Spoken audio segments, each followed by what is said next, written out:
The son instructed his mother to dig up his grave 1 year after his death. When the mother unearthed her son's grave, what she saw left her utterly shocked. The soft rustle of paper filled the room as Selina sat at her dining table, staring at the letter as if it might spring to life and offer her an explanation. The words on the page, written in Blake's neat, deliberate handwriting, might as well have been a thunderclap in her quiet world of grief. "Mum, dig up my grave exactly 1 year after my death." She read it again, her trembling hands betraying the whirlwind in her mind. This had to be some cruel prank, an elaborate attempt to shatter what little remained of her heart. But why? Who would even think to do such a thing? "Blake," she whispered, her voice cracking under the weight of his name. The memory of him as a boy flashed in her mind, always scribbling in notebooks, eyes lit with curiosity. She used to call him her little dreamer. But then life happened. Dreams gave way to rebellion, and rebellion grew into a silence that hung heavy between them. Her thoughts turned to the funeral. Barely 24 hours passed. The service had been rushed, the coffin lowered into the earth with an efficiency that felt callous. Selina had barely processed the news of his death. A car crash, they'd said, his body burned beyond recognition, when the arrangements were thrust upon her. She hadn't even looked inside the coffin. The letter lay open before her now, its message defying everything she thought she knew. She closed her eyes, trying to block it out, but the words were burned into her mind. Who left this letter? She wondered. Why didn't they give it to me sooner? She reached for the cup of tea beside her, only to find it had gone cold. She didn't bother reheating it. Tea wouldn't fix the chill in her bones or the storm brewing in her chest. The clock on the wall ticked steadily, indifferent to her turmoil. Midnight crept closer, and with it, exhaustion finally began to pull at her. Clutching the letter, she retreated to her bedroom, hoping for the solace of sleep. Though she knew none would come, her bed felt vast and empty without the warmth of peace. As she lay there, staring at the ceiling, fragments of Blake's life came to her in jagged pieces. She thought of the way his laugh used to light up a room when he was little. How, as a teenager, he'd started locking himself away in his room. His notebook, his only companion. "Blake, what happened to us?"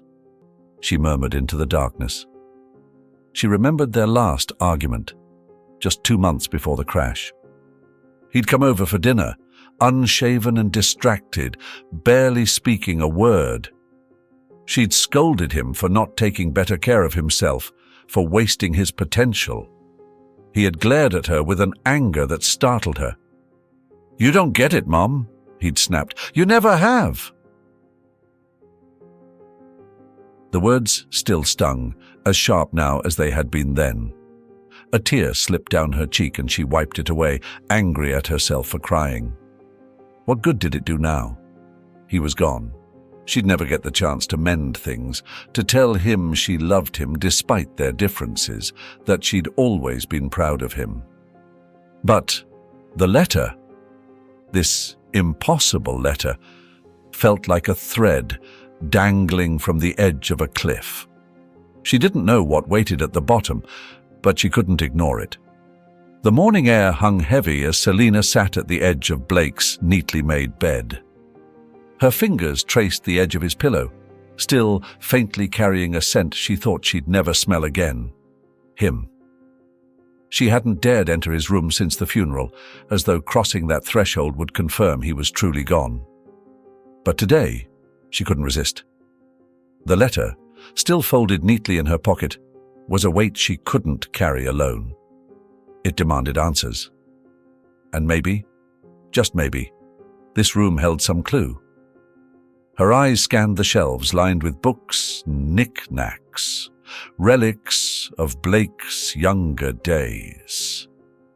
trophies from Little League, faded photographs of their family vacations, and a worn-out copy of To Kill a Mockingbird she'd given him on his 13th birthday. She opened his closet. The scent was stronger here, a mix of aftershave and cedarwood. His jackets hung in a perfect row, untouched. For a moment she felt like he might walk in, laughing at her for snooping. But there was only silence. At the back of the closet, tucked behind a stack of shoeboxes, she found something unexpected. A leather-bound journal, its edges worn and frayed. She pulled it out, her heart hammering. Blake hadn't kept a journal since he was a teenager, not that she knew of. But here it was, a glimpse into a part of him she never thought she'd see again. The first page was dated 3 years ago. His handwriting was unmistakable, clean and deliberate, like the letter. She held her breath as her eyes scanned the words. "I feel stuck. Everything I touch seems to crumble. I wish I could just disappear and start over." Her stomach twisted. These weren't the words of the confident, determined man she thought she knew. This was someone drowning, reaching out for something, anything to hold on to. Page after page, his frustrations poured out in black ink. His struggles with the business he'd tried to build, his bitterness toward people who only wanted to use him, and his loneliness, a deep ache that crept into every entry. Selina's throat tightened. How had she missed this? She'd chalked his distance up to pride, thinking he was too stubborn to ask for help. But this was more than pride. This was pain. Halfway through the journal, she came across something that stopped her cold. Mom doesn't understand. She never has. She thinks she knows what's best for me, but she doesn't see how suffocating it is. I wish I could make her see. Tears blurred her vision, and she closed the journal, clutching it against her chest. Those words, though written in private, felt like a slap. She thought she'd been helping him, pushing him to be his best, but in his eyes she'd only added to the weight he carried. "Blake," she whispered into the stillness, "why didn't you tell me?" After a moment she opened the journal again.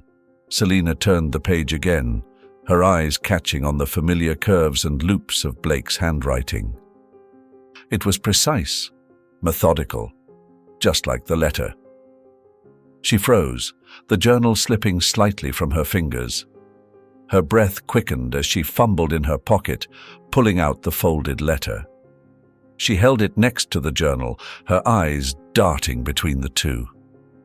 There was no doubt. The slant of the M, the way he looped his J, they were identical. The realization sent a shiver down her spine. The letter wasn't a prank, wasn't the cruel joke she'd tried convincing herself it might be. It was from him, from Blake. But how? She murmured aloud, her voice cracking under the weight of the question. The journal and the letter seemed to whisper back to her, urging her to keep going, to find the answers buried somewhere in the lines of his confessions. Earlier, before everything fell apart, Blake stared at the spreadsheet on his laptop, its columns filled with red numbers that refused to change, no matter how much he willed them to. The debts had piled up faster than he could manage, and now the walls were closing in. Even Maddox's patience, if one could call it that, was running thin. A knock at the door broke his thoughts. He closed the laptop as Grace stepped in, her silhouette framed by the city lights behind her. She had the same look she always did when Maddox's name came up, half defiant, half defeated. "We can't keep doing this, Blake," she said softly, crossing the room. "It's only a matter of time before he—" She trailed off, but the implication was clear. Blake leaned back in his chair, running a hand through his hair. You think I don't know that? I've been trying to fix this mess for months, but every time I get close to a solution, something pulls me back under.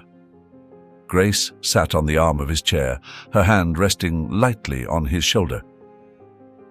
What if we didn't fix it?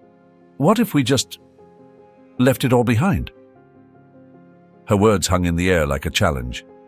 He glanced up at her, confused. Left it behind? She nodded, her expression unreadable. Think about it. See, Maddox's grip, the debts, your mother's constant disappointment. It doesn't have to follow us. We could disappear. Start over somewhere no one knows us. Blake chuckled bitterly. You're talking about running away? That's your big plan? Not running, she said firmly. Starting over. But we'd have to do it right. No loose ends. The seed Grace planted took root over the next few days. As much as Blake hated to admit it, her idea made a twisted kind of sense. He'd tried playing by the rules, and it had only led him here, to a place where every door was locked and every path led back to Maddox. One evening, sitting in the dim light of their apartment, Grace unfolded a map on the coffee table. If we're going to do this, she said, we need to think it through. No one can come looking for us. That means we don't just leave. We disappear. She outlined the basics. They'd fake their deaths, using bodies sourced from the morgue where her old friends still worked. The bodies would be swapped for theirs at the accident site, burned beyond recognition. Forensics would confirm their identities and no one would ask questions. Blake sat silently, absorbing her words. It felt insane, and yet he couldn't deny the strange sense of relief creeping over him. What about my mom? He asked finally. Grace paused. What about her? She deserves more than just silence. His voice cracked. If I'm going to vanish, she needs to know why, even if I can't tell her everything. Grace hesitated, then nodded. Write her a letter. Leave her something that explains what you can. But we don't have time for more than that. The weeks that followed were a blur of preparation. Grace handled the logistics, obtaining fake IDs, arranging the accident, and bribing her friends at the morgue. Blake focused on liquidating his assets, transferring the funds into an untraceable offshore account.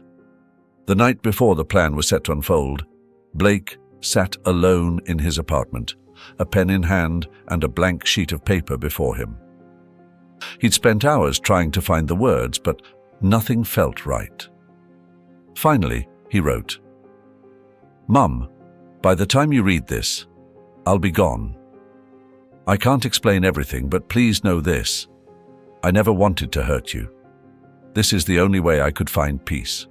Please, when the time comes, trust me and follow my instructions. I love you. Always. He folded the letter carefully, his hands shaking. This was it. The last thing he'd ever say to her. The next morning they drove to the outskirts of the city. The crash site had been chosen for its isolation, a narrow road winding through dense woods, far from prying eyes. The bodies were already in place, wrapped in heavy cloth and laid out in the back seat of Blake's old sedan. The sight of them sent a shiver down his spine, but he pushed the feeling aside. This was the only way. Grace stood nearby, a canister of gasoline in one hand and a lighter in the other. You ready? She asked, her voice steady. Blake nodded, though his stomach churned. Together, they staged the scene. Tire marks gouged into the dirt. The car rammed against a tree, the bodies positioned just so. When everything was set, Grace doused the car in gasoline and lit the match. The flames roared to life, devouring the vehicle in seconds. Blake and Grace watched from a distance, the heat searing even from where they stood. It's done, Grace said, her voice flat. But as they turned and walked away, Blake couldn't shake the image of his mother's face from his mind. At the funeral, 2 closed caskets were lowered into the ground. Grace's connections had ensured that no one would open them. They were too damaged, the authorities claimed. Only the morgue workers knew the truth. The caskets were empty. Blake watched from the shadows, hidden behind a cluster of trees. He saw his mother standing by the gravesite, her face pale and drawn. She looked smaller than he remembered, fragile in a way that made his chest ache. As the mourners dispersed, Blake slipped away. Grace was waiting in a rented car at the edge of town, the engine idling. "Are you sure about this?" she asked as he climbed in. "No," he admitted, staring out the window. "But it's too late to turn back now." She didn't respond, and they drove off into the distance, leaving behind a life that no longer belonged to them. The days that followed their escape passed in a strange, dreamlike blur. At first, it felt like freedom, a kind Blake had never tasted before. The seaside villa they'd rented was nothing like the cramped apartments and sterile office spaces he'd spent the last few years in. Here the air was salty and alive, the sound of waves crashing against the rocks, a constant reminder that they were far from everything and everyone they'd left behind. Grace seemed to thrive in their newfound isolation. She filled the villa with laughter, redecorating with whatever she could find in the local markets. She cooked, she danced barefoot on the patio, and she talked endlessly about the future. A future that, for the first time in years, didn't include Maddox. But for Blake, the quiet brought more than peace. It brought the weight of what they'd done. One evening he sat on the edge of the dock, a beer bottle dangling from his fingers. The sun was sinking into the horizon, painting the water gold and orange, but he barely noticed. His mind was back in the city, back in the graveyard, watching from the shadows as Selina wept over an empty coffin. He thought about the letter he'd left for her, the words scrawled hastily in the dead of night. Did she hate him for it? Did she cry every time she thought of him?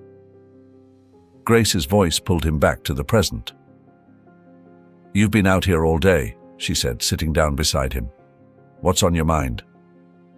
Blake hesitated, staring at the rippling water.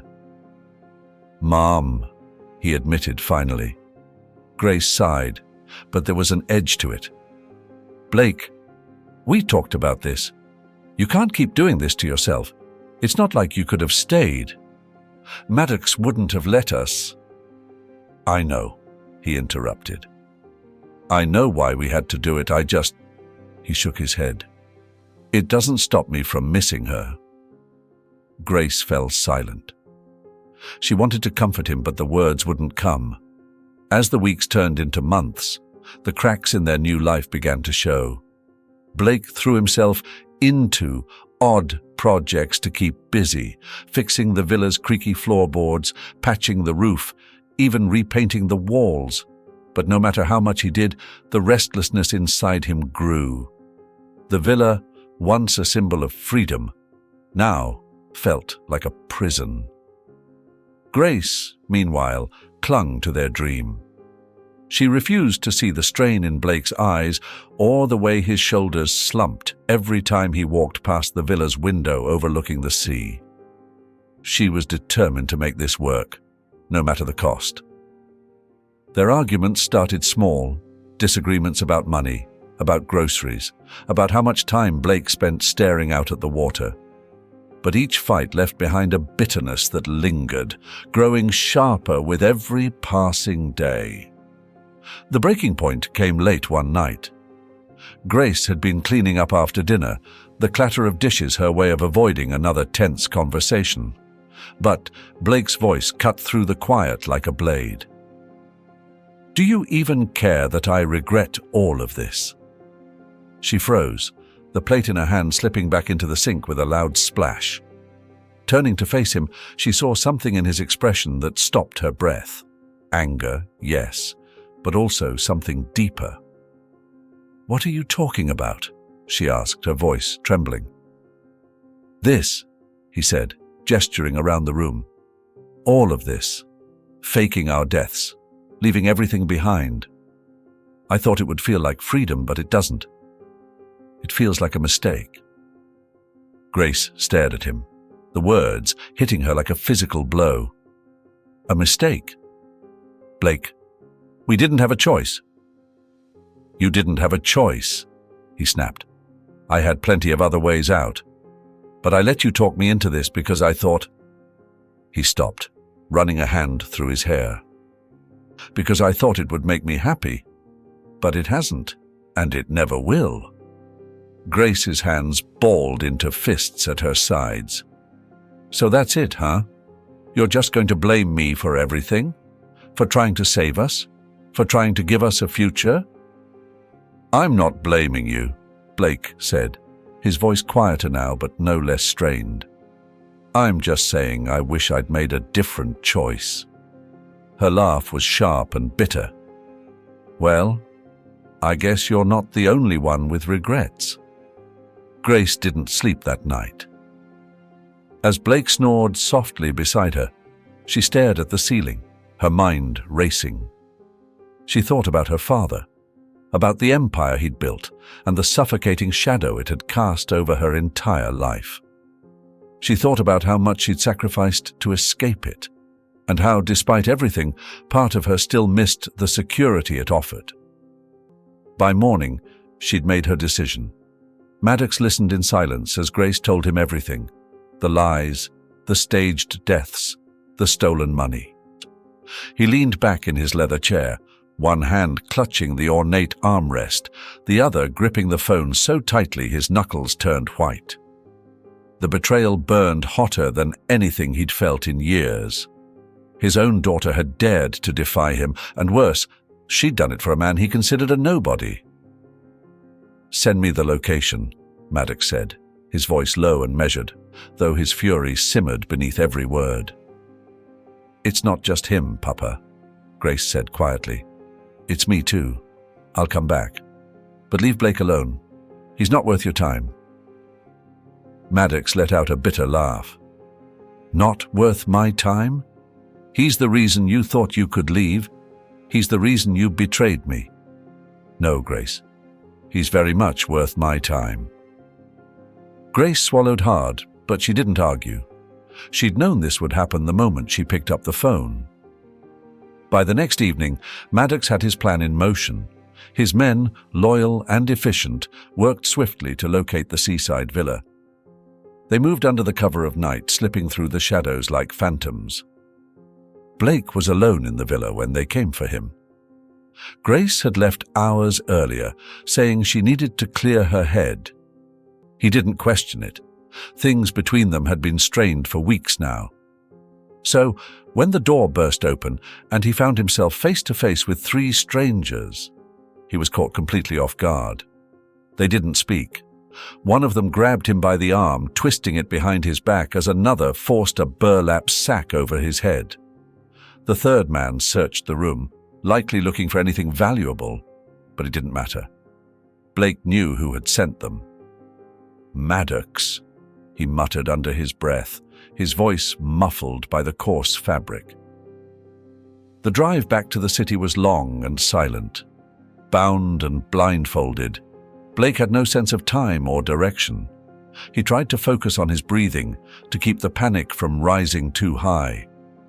But as the hours dragged on, memories crept in. Of Selena, of the life he'd abandoned, of the graveyard he'd watched from a distance. When the car finally came to a stop, Blake was dragged out and forced to his knees. The bag was yanked from his head, and his eyes adjusted to the dim light of the cemetery. Maddox stood before him, impeccably dressed as always, his face cold and unreadable. Behind him, an open grave loomed, a stark reminder of the lie Blake had built his escape upon. "So," Maddox began, his voice calm but cutting, This is the man my daughter threw her life away for. Blake said nothing. He knew Maddox didn't want answers. He wanted control. You took my money, Maddox continued. You took my daughter. And then you thought you could disappear like some ghost in the night.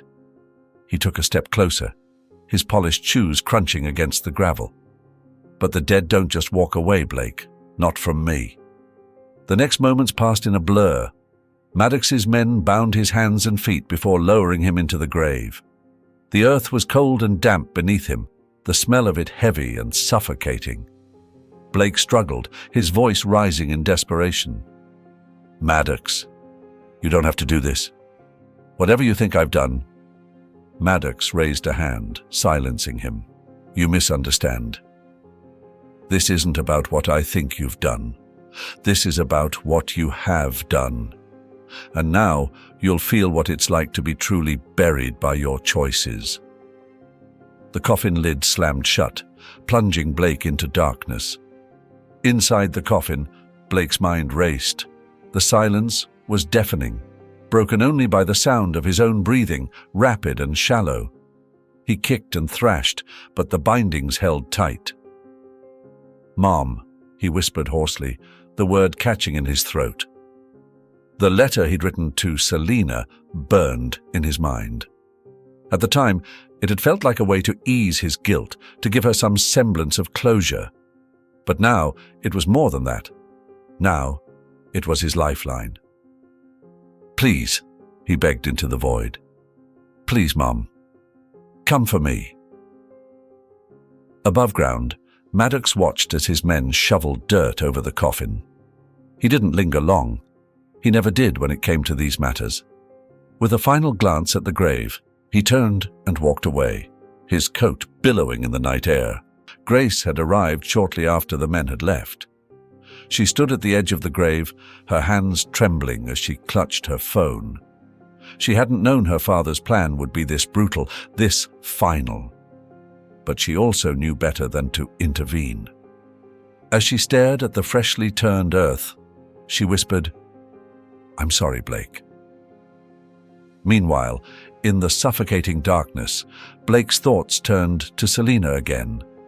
He pictured her standing in the kitchen, humming to herself as she made his favorite breakfast. He pictured her laugh, the way it used to fill their home. The memories were all he had now, and as the hours dragged on, he clung to them like a drowning man clings to driftwood. He didn't know how long he could hold on, but he did know one thing. If anyone could find him, it was Selina. Far away, Selina sat in her living room, the letter still tucked in the pages of Blake's journal. She didn't know why tonight felt different, but it did. Something in her heart told her it was time. Selina's hands trembled as she gripped the shovel tighter, her breath visible in the cool night air. The cemetery was cloaked in an eerie stillness, the kind that made every sound, every crunch of gravel underfoot, every sigh of wind, feel amplified. She stopped at the grave, her heart pounding in her chest. This was it. 1 year to the day since she'd stood here, watching Blake's coffin lowered into the ground. 1 year of questions, of torment, of clinging to a letter that defied logic. Now, as she stared at the freshly turned soil, all those feelings came rushing back. She didn't know what she would find beneath the dirt. Truth, closure, or perhaps something far worse.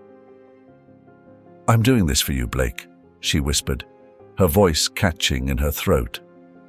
I hope I'm not too late. The first shovelful of earth felt heavier than she'd imagined.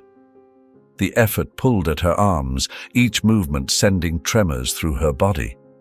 But she kept going, ignoring the ache in her back and the gnawing doubt in her mind.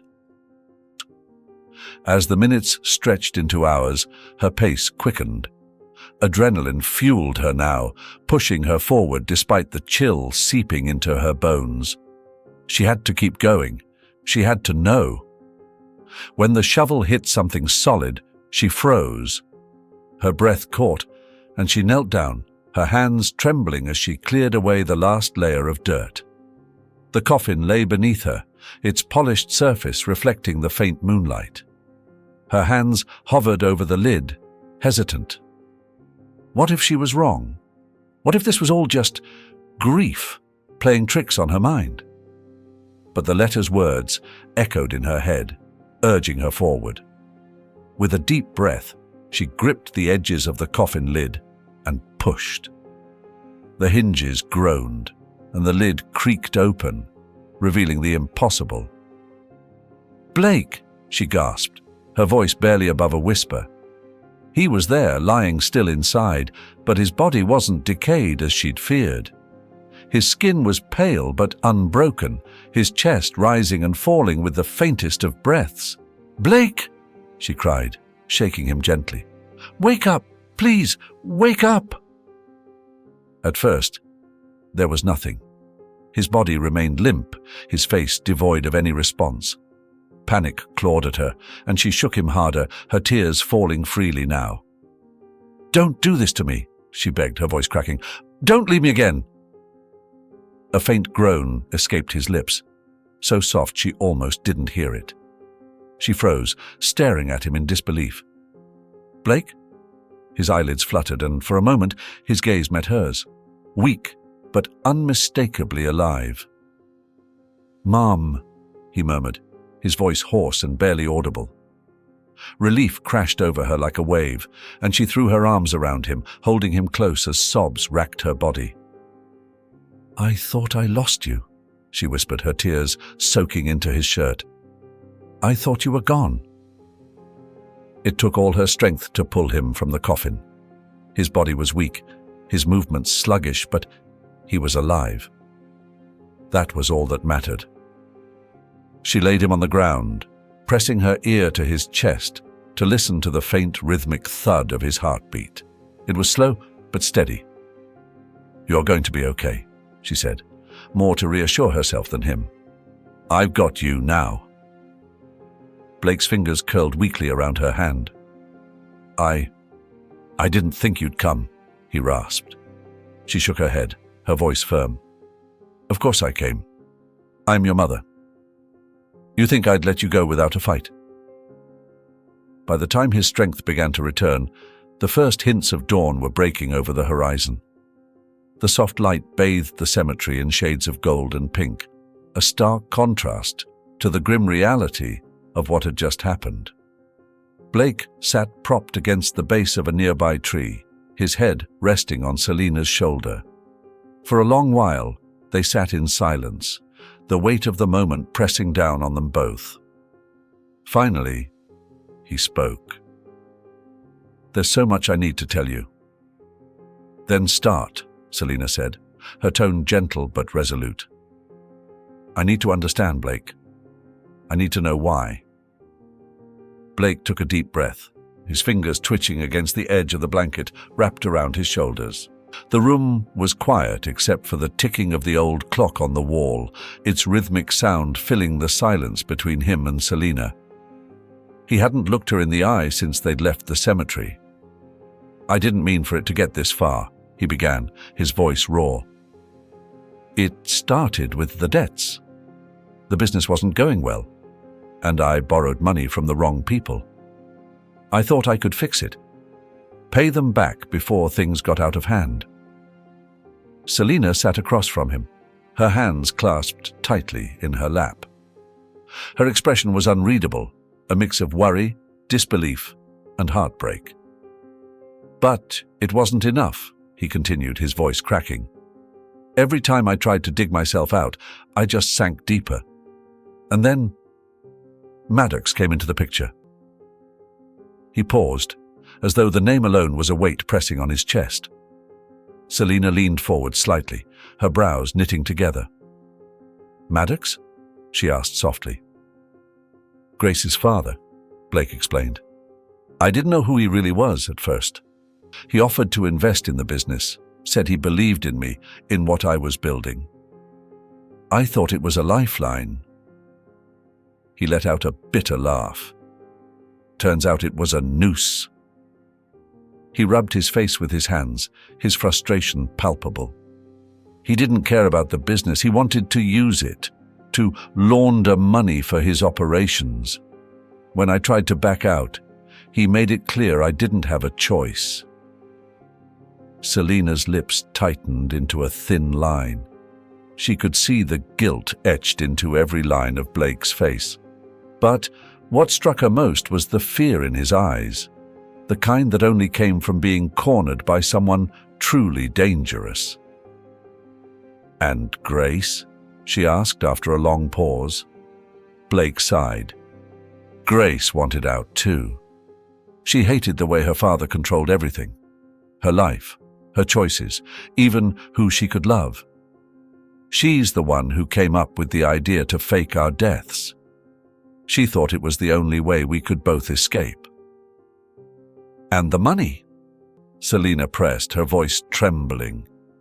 "I left it for you," Blake admitted, his shoulders slumping. "I wanted to give you something, Mom. After everything I put you through, it was the least I could do. But Maddox, he found it. He took it before his men put me in that coffin."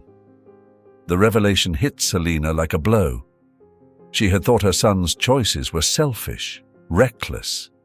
But now she saw the cracks beneath the surface, the desperation, the attempts to make things right even as his world crumbled around him. Her voice was sharp when she spoke again. "That man put you through hell, Blake. He took everything from you, and he won't stop until he's taken more. You know that, don't you?" Blake nodded, his jaw tightening. "I know. That's why I'm scared, Mom. Maddox is not going to let this go. As long as I'm alive, he'll see me as unfinished business." Selina's eyes hardened. She wasn't a woman easily intimidated, and she wasn't about to let Maddox destroy what was left of her family. "Then we finish it," she said firmly. Blake blinked, caught off guard by the steel in her voice. "Finish it? You heard me. We make sure he can't come after you or anyone else ever again." Over the next few days, Selina's resolve only grew stronger. While Blake rested and regained his strength, she began making calls, quietly, discreetly, to people she knew she could trust. One of those people was Paul Becker, an old family friend and a lawyer with a reputation for taking on cases no one else would touch. When Selina explained the situation, he didn't hesitate. "Maddox Patel's been on the radar for years," Paul told her during their first meeting. "But no one's ever been able to nail him. If what you're saying is true, we might finally have enough to build a case." Blake sat silently beside her, his face pale but determined. "I can give you everything I know," he said. "Names, transactions, even the ways he's been laundering money through shell companies." "I was in the middle of it for months," Paul nodded. "Good. But if we're going to do this, we need hard evidence. That means documents, recordings, anything that ties him directly to the crimes." With Paul's guidance, Selina and Blake began to piece together their plan. They combed through old emails, bank records, and any scraps of information Blake could remember from his time working with Maddox. It was painstaking work, but Selina refused to let her son do it alone. At night, when Blake finally fell asleep, Selina would sit at the kitchen table, poring over the files they'd collected. Her anger toward Maddox grew with each passing day, not just for what he'd done to Blake, but for the way he'd twisted Grace too. She thought of the young woman her son had described, torn between loyalty to a cruel father and the man she loved. Grace's betrayal still stung, but Selina couldn't bring herself to hate her. In some ways, Grace was just as much a victim as Blake. By the end of the week, they had a mountain of evidence. Enough, Paul assured them, to put Maddox away for good. But it wasn't enough for Selina. "He needs to know he can't win," she told Blake one evening as they sat together in the dimly lit living room. He needs to know that no matter how powerful he thinks he is, he's not untouchable. Blake looked at her, his eyes filled with a mixture of gratitude and fear. "You don't have to do this, Mom," he said quietly. "Yes, I do," she replied without hesitation, "because I couldn't protect you before. But I can now." Maddox sat at his desk, the soft glow of the desk lamp illuminating the stack of papers in front of him. Each one detailed the search for Blake and Selina, locations his men had scoured, names of people they'd interrogated, and reports of near misses. It wasn't enough. "Useless," he muttered, tossing the latest report onto the pile. His phone buzzed, and he snatched it up, his voice sharp. "What?" The man on the other end spoke quickly, the tension in his voice clear. "We found someone. A man Blake used to work with. He says Blake reached out to him a few days ago, asking about some old accounts." Maddox's grip tightened on the phone. "Where is he now?" "He gave us an address, boss, a motel on the edge of town. Could be nothing, but it could be everything," Maddox finished, his tone cold. "Send the team. And this time, don't let them slip away." Selina could feel the tension radiating off Blake as they packed their bags in the tiny motel room. They'd been on the move for days, never staying in one place longer than a night. The strain was starting to show, dark circles under Blake's eyes, the way his shoulders hunched with exhaustion. "You're sure about this?" she asked, breaking the silence. Blake zipped up his bag and glanced at her. "About what?" "About the emails, the contacts. Pushing for information on Maddox like this, it's dangerous." "It's the only way," he said firmly. "We need something concrete, something that ties him to his crimes. Without it, he'll just come after us again." Selina didn't argue. She knew he was right, but the fear in her chest was hard to ignore. That night, as Blake worked on his laptop, Selina sat by the window watching the parking lot below. The shadows seemed to move with every gust of wind, every flicker of the motel's neon sign. "Mom," Blake said suddenly, his voice breaking her focus. She turned to see him holding up a thumb drive. "I think I found it." "What is it?" "Records," he explained, his tone a mix of triumph and weariness. "Wire transfers, shell companies, even some names. If this doesn't take Maddox down, I don't know what will." Relief washed over Selina, but it was fleeting.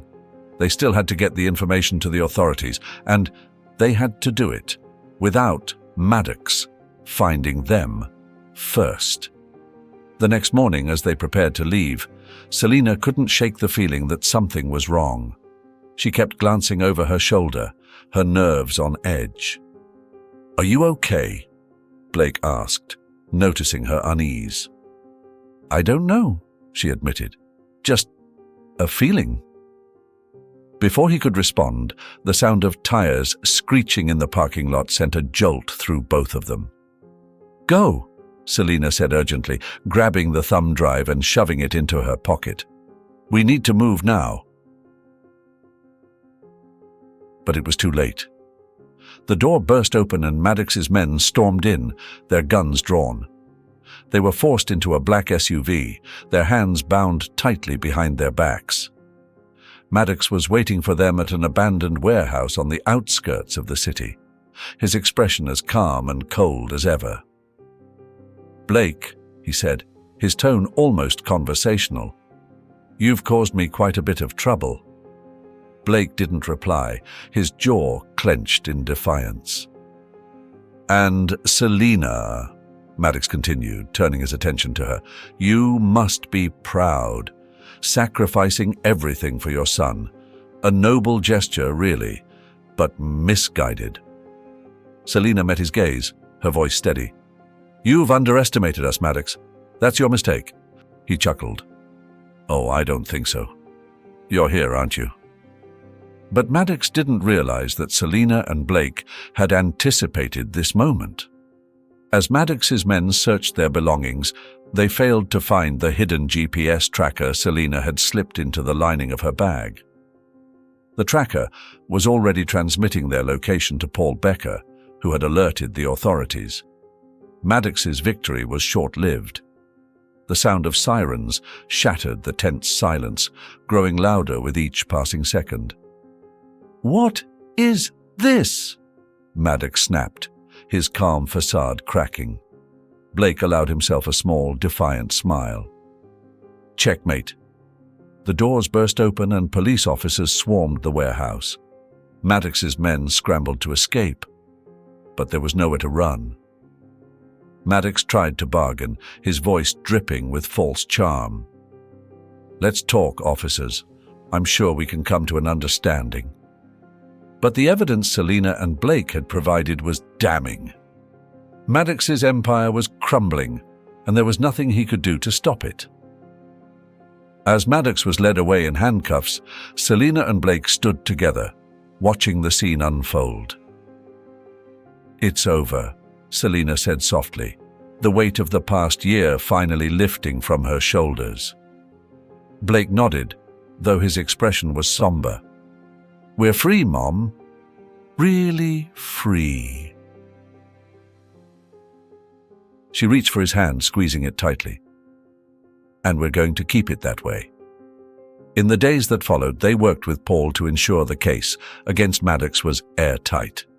They testified in court, their statements exposing the full extent of his crimes. Grace, too, came forward, her testimony adding another layer to the mountain of evidence against her father.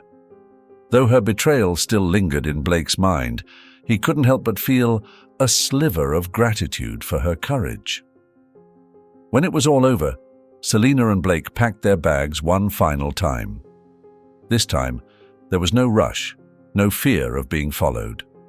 They drove until the city was far behind them, the open road stretching out like a promise of better days.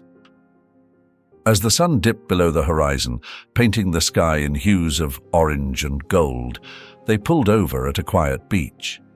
Sitting side by side on the sand, Selina looked at Blake and smiled. "We made it." He returned her smile, his eyes filled with a peace she hadn't seen in years. "Yeah, Mom, we did." And for the first time in what felt like forever, the future was theirs to shape. The story of Selina and Blake is a powerful tale of redemption, resilience, and the enduring strength of family bonds. Their journey is marked by pain and betrayal, but also by unwavering determination and the capacity to forgive. Each step they take reveals their emotional depth. Selina's fierce love and guilt as a mother, Blake's internal struggle with his choices, and their shared fight to reclaim their lives from the clutches of danger. What makes their journey so impactful is how it mirrors real-life struggles. The weight of past mistakes, the yearning for a second chance, and the courage it takes to confront one's fears. Selina's transformation from a grieving mother to a fighter determined to protect her son is inspiring, while Blake's realization of the consequences of his actions and his steps toward accountability add layers of humanity to his character. The story carries a profound lesson. No matter how fractured relationships may seem, love and trust can be rebuilt through understanding and perseverance. It also underscores the importance of standing up against oppression and wrongdoing, even when the odds are stacked against you. Ultimately, Selina and Blake's journey is a testament to the healing power of family and the hope for a brighter future. Si esta historia tocó tu corazón, no olvides darle me gusta y compartirla. Deja un comentario para contarnos cómo te ha inspirado y, si aún no lo has hecho, suscríbete al canal. Que Dios te bendiga y te acompañe en cada paso de tu camino.